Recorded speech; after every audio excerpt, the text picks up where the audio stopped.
Welcome to the Troy Curtis Podcast. We talk all things real estate, business, and entrepreneurship. Today, I've got a very special person, Jason Griggs, out of Las Vegas, Nevada, and actually now invested in Kansas City. And I'm detecting some sort of an East Coast accent somewhere in there. Yes, sir. Where are you originally from? I'm from Long Island, New York. You know, my wife is from Long Island. Where? What town? Glen Cove. Oh, yeah. I'm from Belmore. Oh, okay. I don't know where that is, but it's close. It's close enough. Is it? Yeah. No, yeah. We go out there. In fact, we're going out there June 20th because we're flying back from Europe, and we're gonna stop in New York, and then we always go out there. I love it. I love Long Island. It reminds me of where I'm from in Washington State. It's a cool place. Not a good place to do real estate. Good food though. Yeah, so we're both in real estate. So you are an agent in Las Vegas, you're an investor in Kansas City, and you're doing Airbnb in Kansas City. Jason, take me through like where you're at right now and how you got there. So I was a teacher, Troy, when I first moved to Vegas, kindergarten teacher, hated it. Pays well. And I started coaching lacrosse out here. I'm a big lacrosse guy, and I got hooked into the network of these parents coaching this program. And I got an opportunity to dive into real estate. One of the parents was like, I think you would be good at it. And I started telling my friends and family back in New York I was going to do this. And so I bought my own house here in Henderson, and the prices were so cheap here in Vegas and Henderson. And I just started buying rental properties. And I never sold them. And I just fell into this niche of buying rental real estate. And it's been a home run ever since 2016. Okay. So what part of Henderson? All over Henderson. I'm like the Henderson Guru. Okay.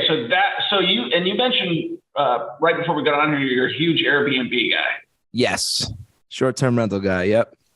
So it's funny because we had our first Airbnb, I would say probably like before it really got going. I don't know when Airbnb launched, I think like 2013, but we were in 2016, we had one in New Orleans. And then knowing that Vegas was going to be super difficult to get it done. And then Henderson opened up in 2020 or 19? Yep. You nailed it. 2020, right before COVID. So how has that been? It's been a challenge, but so like in Kansas City, there's no rules, but in Henderson, it's right. And I just found that out the hard way on one of my properties there. But in Henderson, the rules are pretty fair, but you got to oblige by them. And I think Henderson's the best rental market for short-term rentals in the whole country. Really? We do big numbers. Yeah. Like tell me, okay. So New Orleans, to give you an example, like, I thought New Orleans was the craziest. In New Orleans, we had a property, and we were getting. Actually, I had several Airbnbs. I still have a couple of them. We've got a couple shut down for not operating with permits. The companies that are affiliated with me, not mine.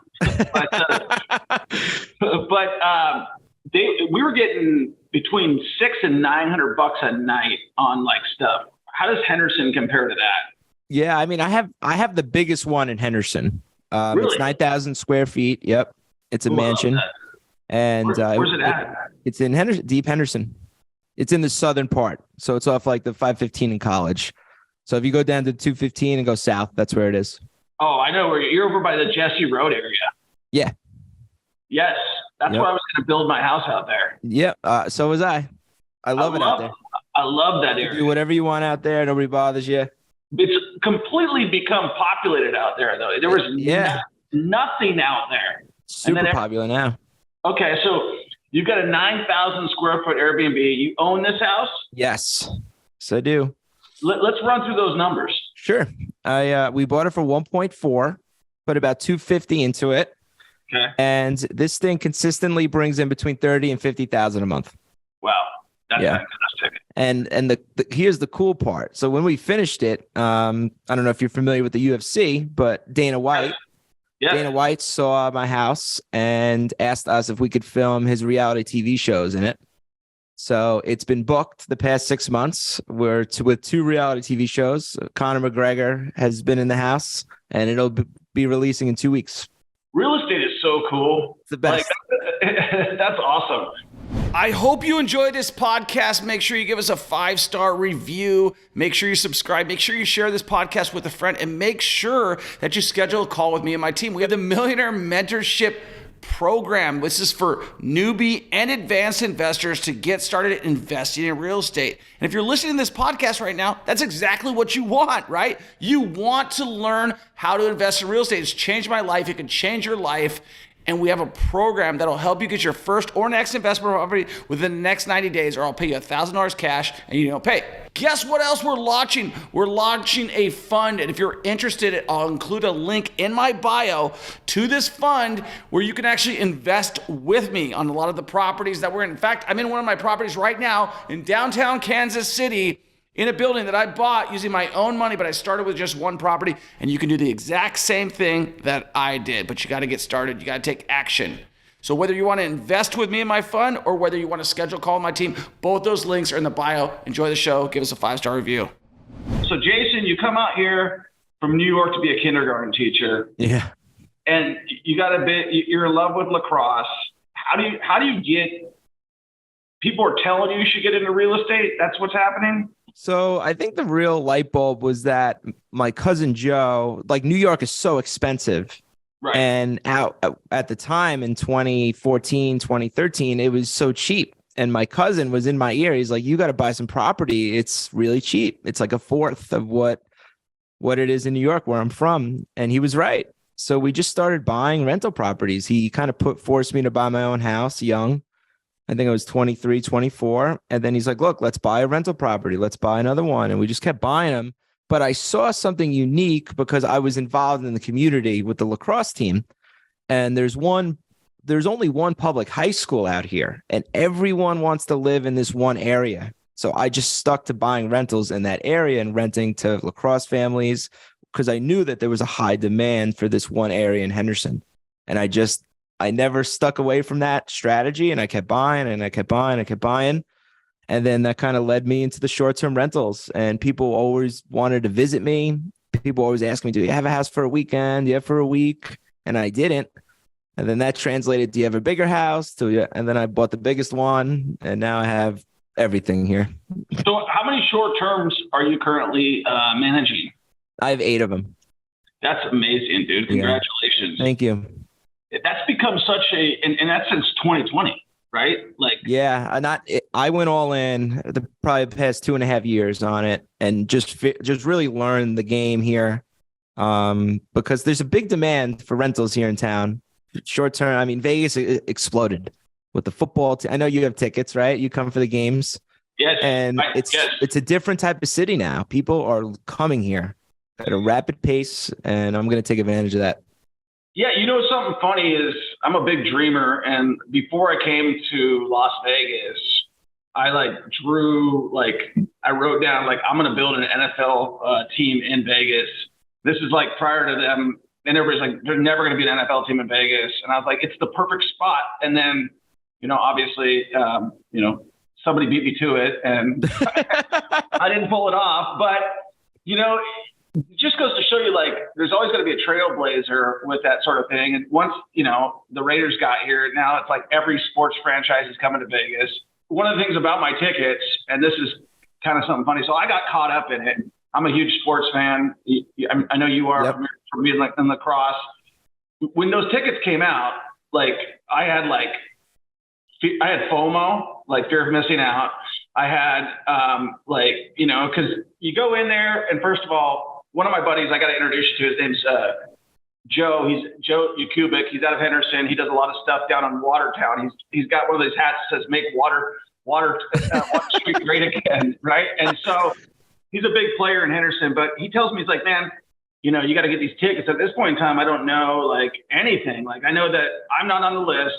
I'm not getting tickets, and I better go get them. So when we get there, I have a towing business at the time, which was a terrible business to have, Jason. And so I'm thinking in my mind, if I can secure tickets on the 50-yard line, and I can sit next to guys who make decisions for Metro, yep, who gets that towing contract, and I've got their ear for 4 hours, I can probably build good relationships and possibly get some of that stuff. And that's how I rationalized it. Well, I never got any towing contracts. and I blew $160,000 on 40-yard line tickets. And so it's cool though. I made a friend at the game and he said, I was like, man, I don't want these tickets.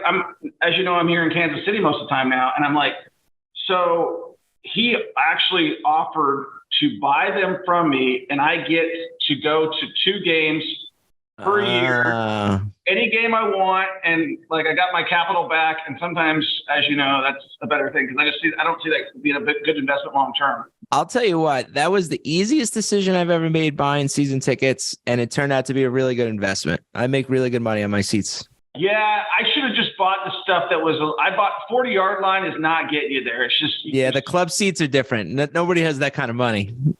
Yeah, I should. If I had to go back, I would have bought level 100, but maybe 15, 20-yard line, 30-yard line. That's where I have 4th row of the 100, and I think they're 160, and they go for $700-800 a ticket. Yeah, that's what I should have bought. Who's your team? I like the Cowboys. I'm a diehard Cowboy fan, and it's brutal. Hey, listen, what about your kicker? Dude, I'll tell you what, though. I got to meet Mahomes and Kelsey at a fight. They were awesome. They were really cool dudes. So how do you like living in Las Vegas? Are you married? I see a ring on the finger. Yep. I'm married. I just had my first son. I absolutely love it. I don't think I'll ever leave. The opportunity that's come here. I've moved like 12 people from New York here. Moved to like 12 people. So I got my whole family here. Come on. I got my brother here. I got my wife from back home. I got people coming and I got people here. So it's like I get the best of both worlds. But I just think this is like for the networking, the opportunity, the real estate is just getting going, in my opinion. And I don't think I'll ever leave. And I still say this, that I think this is the best rental market in the country. And people who disagree, I'll go toe to toe with them in an argument on it. But I've done very well. Why is it the best in your mind? I think it's the best for a few reasons. One, the taxes are so low. Right. Because where I'm from, people pay $30,000 to $40,000 a year in property taxes. Right. Yeah. Okay. Yeah. 2, and I'm not trying to be mean, but the people here aren't very educated. So they do not take care of their money. And they're always blowing it. And they're always in a situation of rent instead of buy. And there's just a big lack of demand. And so, and we don't have any of the political BS. We don't have the California BS, the New York BS. So there's none of that. And it's super easy to operate rental business here. I'm sure you know, and we'll agree. Yeah, I think when I first got there, I would show up to court and like, it was like, done. And then I noticed as I've lived there longer, they would want to hear what the tenant had to say, and they would grant extension without nothing. And so I do agree that it's one of the better ones. I don't know. I think it's probably up there for sure. Like if I compare it to Kansas City, Missouri, it's easier to get somebody out. But again, they made that new change where you have to get a summary eviction. It's headed in a little bit more of it used to be absolutely the best, I think. And I think it's headed a little bit in the wrong direction with like, now you got to hire someone to do a process server. You didn't have to use to do that. They're being a little bit more lenient. The taxes are going up. You know what's funny, Troy? I've never even come close to evicting someone. It's over 6 years doing it. Not even close. But I buy in the better areas. I'll say that. But you also must vet them pretty well. Oh, I do. Yeah. I learned that the hard way. And what's cool is that those tenants become my clients when they're ready to move. They like the experience, and then I get to represent them on the sale, and then put the new person in and just keep cycling it. How long you been licensed? 8 years. Okay, so you got your license, and now are you spending more of your time on investing or selling, or is it always investing? I would say it's about 75-25. I'm addicted to the investing. What do you like the most about it, Jason? It's just the grind. And what I've become really good at, Troy, is making some good relationships with people. I've been now I did a class earlier on subject to investing, and people are bringing me deals, and I'm partnering with people that I never would have thought I would have ever partnered with. And I'm kind of taking this coaching role now into a kind of like being a mentor to younger people who are interested. And so I just like the grind of finding the deals. That's kind of what gets me going. Subject to is actually one of my favorite deals too. And a lot of people, I stumbled into it chasing foreclosures. How did you end up becoming good at subject twos? I had a situation where, it's funny, an agent 30 years in the business could not save a foreclosure from happening. And right. I knew how to do it. And I did a really big one. I made about $200,000 on one deal. Yeah. And the light bulb went off. I'm like, I have to focus on these. These are, you're helping people. Obviously you're going to do good on the deal, but I saved this guy, saved his credit, and he was able to get out of a bad situation. And that was like the stepping point for it. Yeah. And people always think, when you're making money and you're helping people, they're like, oh yeah, well, you're helping people. But like, that is subject to when there's an imminent foreclosure, Jason, coming down the pipe. People don't understand that, like, if it goes to foreclosure and the minimum bid goes down, like, they're getting nothing. Number two, if it does go over bid, they may get just something, a little bit of something. But number three, like, a lot of times these people are just completely paralyzed and they don't have any like options, and and they're scared to answer their phone. They're scared to do anything. And if you can come in there and you do this little tap dance in 2 weeks and you get the bank to stop and you get all these payoffs and these third-party authorization letters, and you start doing these things and you deal with creditors' judgments and all that other stuff, you can really help someone out. And like you said, they might remember like them losing the house, but it doesn't have to be the memory of on their credit with a foreclosure. Correct. And all that other stuff that makes them pretty much sometimes non-hireable, non-lendable. I always say this. I've never done a subject to deal, and I've done a bunch of them where the person wasn't like, thank you so much for helping me. That's what it's about. And if investors don't understand that you're really helping these people, then you're just not getting it. Yeah. And here's the funny thing is the people who you help are the ones you make the most money for. They're the most appreciative. Yeah. And that's the only reason that they're working with you, because they know that you're genuine. They're like, oh yeah, this guy is actually going to help me out. And the other ones, they see the other people salivating, and it's like, they're like, yeah, it's cool, man. We have the same background on that. I love those deals. So when you started mentoring people, talk to me about that. Are you mentoring people in Airbnb, or what are you mentoring them on? It started with the Airbnb. So I figured out the Airbnb stuff here because there's a lot of rules, and then it became a hassle because everyone was calling me and saying, hey, I need you to teach me how to do this. I have questions. And I forgot who it was. They were like, you got to just build out a little course. So I built out a little course, and I'm like, look, if you're serious about this, it's a fee, pay the fee and watch the course. And when you're done, we could talk. But as you know, Troy, a lot of people, they never round the bases. And so I like working with people who round the bases and get around and like, okay, let's sit down and I will find you one and I will show you how this works. But short-term rentals are a lot of work. It's a business. You're buying a business. Each one is its own business, and it's not easy, and there's problems, and people are lazy. And so I kind of I want to work with people who are going to actually do it. Yeah, man. So my wife is a super host, and we have like 31 midterm Airbnbs out here. And I don't know about you, but I mean, you like it. That's cool. She loves it. And the thing is, there's nothing that makes her happier than getting a review. Like she's like, did you see this one? And we have like, and this is not a 9,000 square foot house.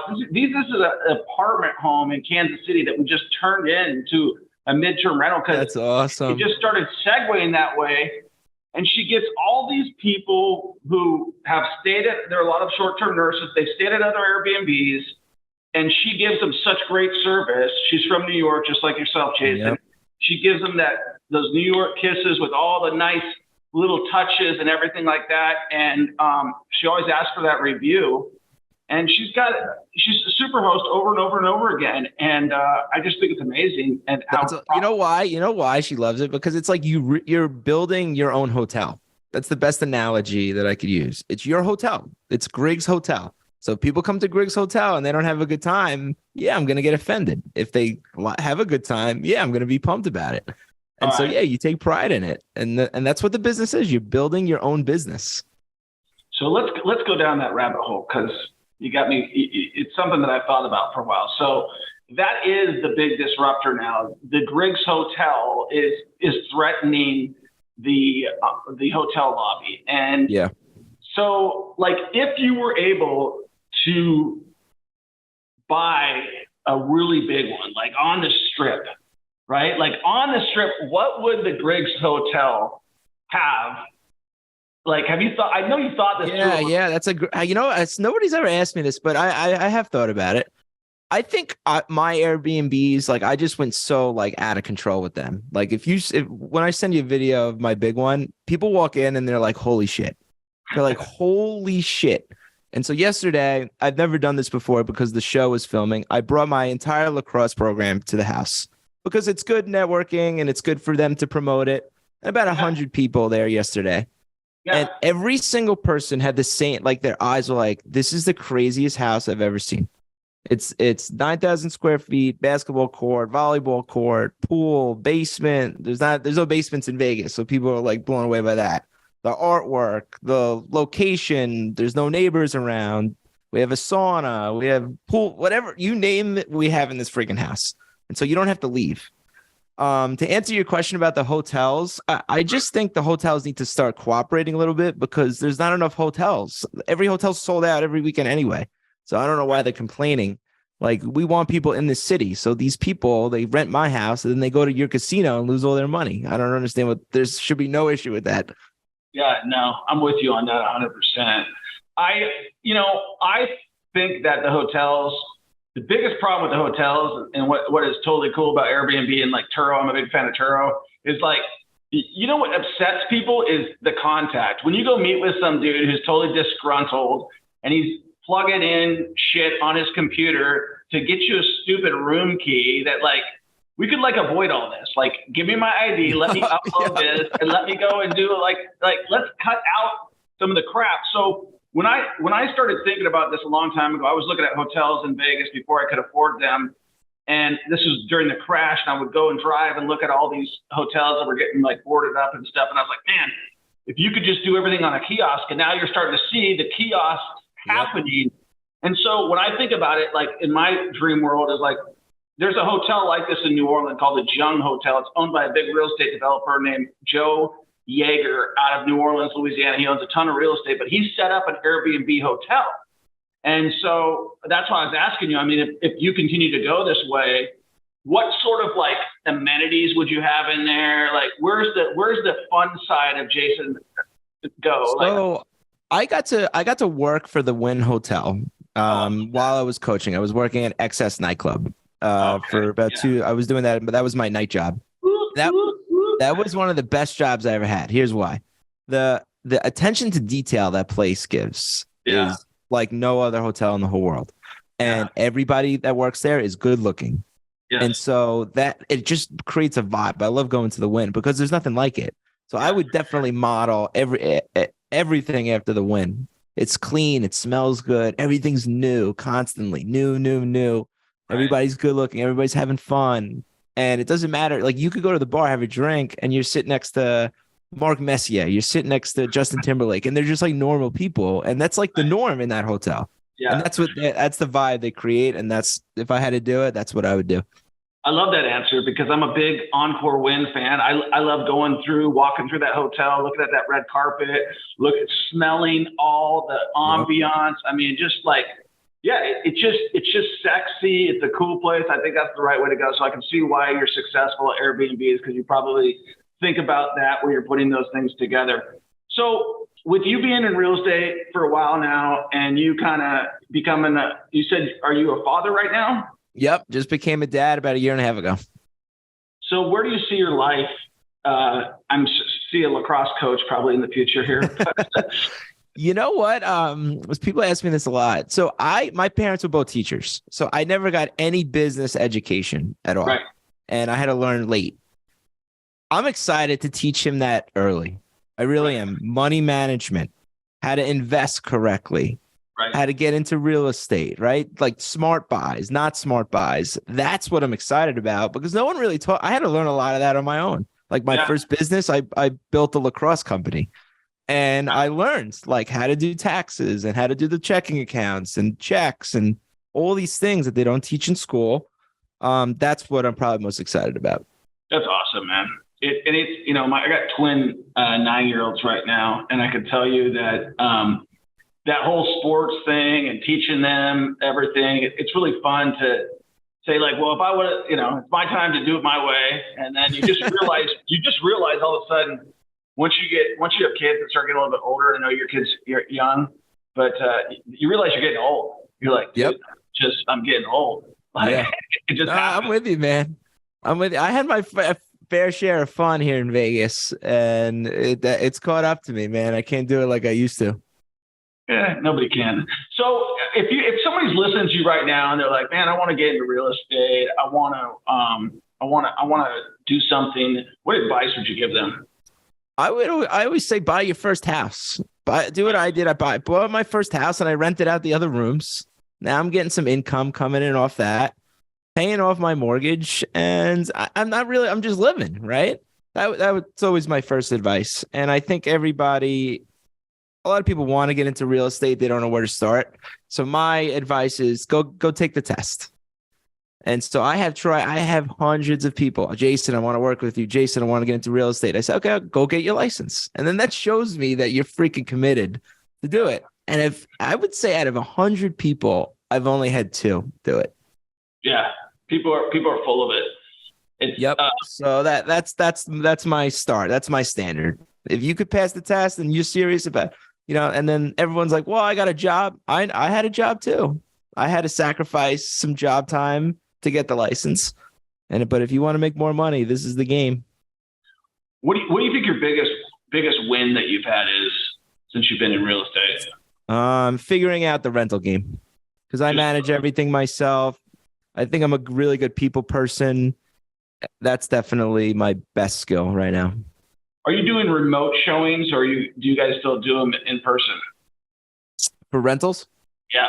For long-term rentals, we'll put a keypad and we'll give it out. But I get a lot of referrals where I just trust the people. They're family friends or friends with people, and there's a big demand for these things because I make them nice, and there's a big shortage on rentals, so it works out. Yeah, it seems like you're sticking in a pretty nice area. Yeah, I'm not doing. I've tried it. I'll be honest with you. I've tried the crappy. I see your videos. I'm just not. I can't do it, man. I'll get in trouble. Yeah, it's not for everybody. I'll just say you kind of stick with what you know. Yeah, and that's what I've always done, and so I kind of know it. And it's funny you bring that up because I hate flipping. I just don't trust any contractors. No, you shouldn't. Yeah. And what's funny? I used your video recently where you said to the contractor, look, I'll give you your price if you get it done in this time, or we're going to go with my price. And it works. That's it, man. It works. Love that video. Great video. Thank you for that. Jason, I'll tell you what, it's a constant battle. Flipping is, you got to have your thumb on someone, and it doesn't matter how good you are, how long you've been doing it. People are people, and you're always going to be cycling through new people. Yep. You're always going to be, people are always like, oh, you go with the cheapest price. It's like, no, I don't, man. Yeah. It's like, and the most expensive ain't that good anyways. It's just like you're dealing with a lot of the trades that are really good are going to the wind and getting jobs and sticking to the union, and they're working as slow as they want to work at it.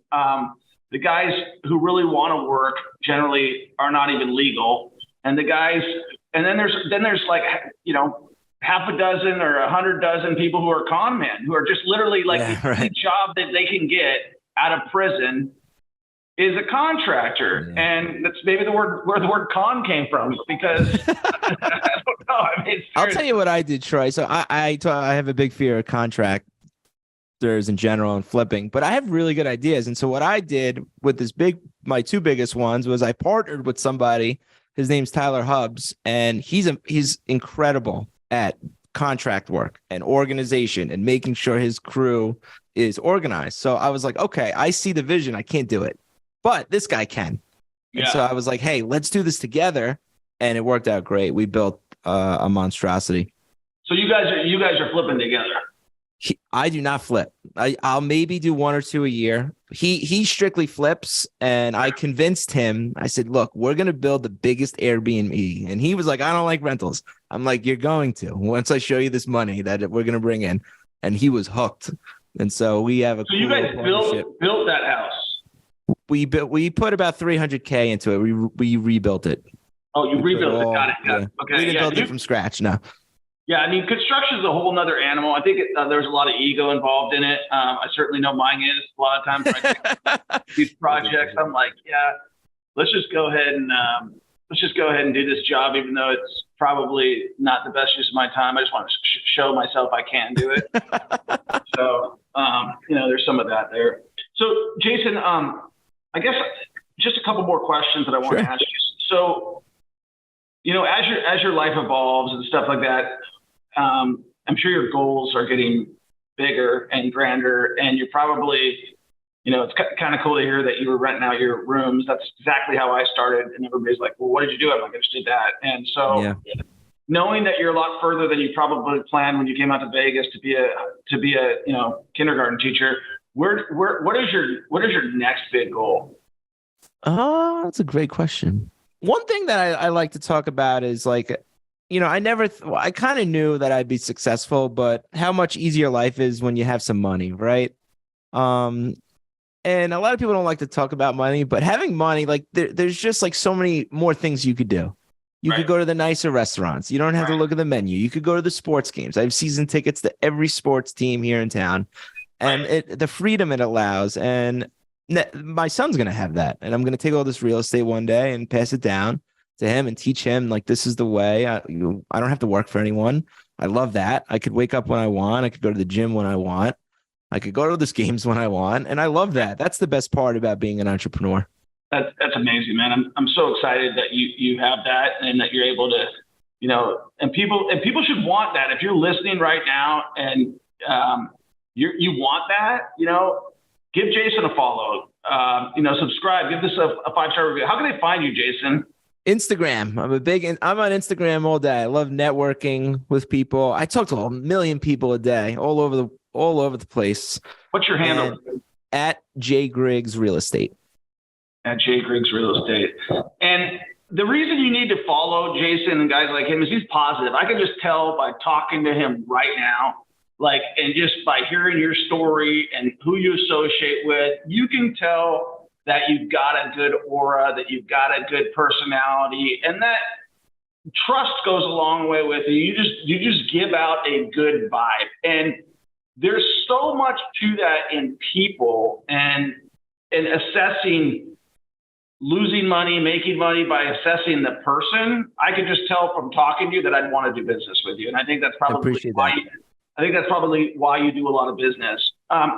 Jason, one last question. If you could give somebody a piece of advice, one of the mistakes that you made early on in your career that you would say, God, man, I will never do that again, what would it be? Well, I think one of the biggest mistakes I made, I didn't start real estate earlier. I wish I would have known about it. But I'm gonna kind of tailspin a little different direction, if you don't mind, because I go through this a lot. A lot of people try to get me to degrade college, and I went to college for 6 years. Okay. And I coached 18-year-old kids, and they see me and they say, Coach, I don't want to go to college because you don't need college to do real estate. But I wish I would have gone to college and studied business. That was one mistake I feel like I made. Because if I would have got 4 years in a business setting and networking with business type people, I feel like I could have came out ahead at 22 years old.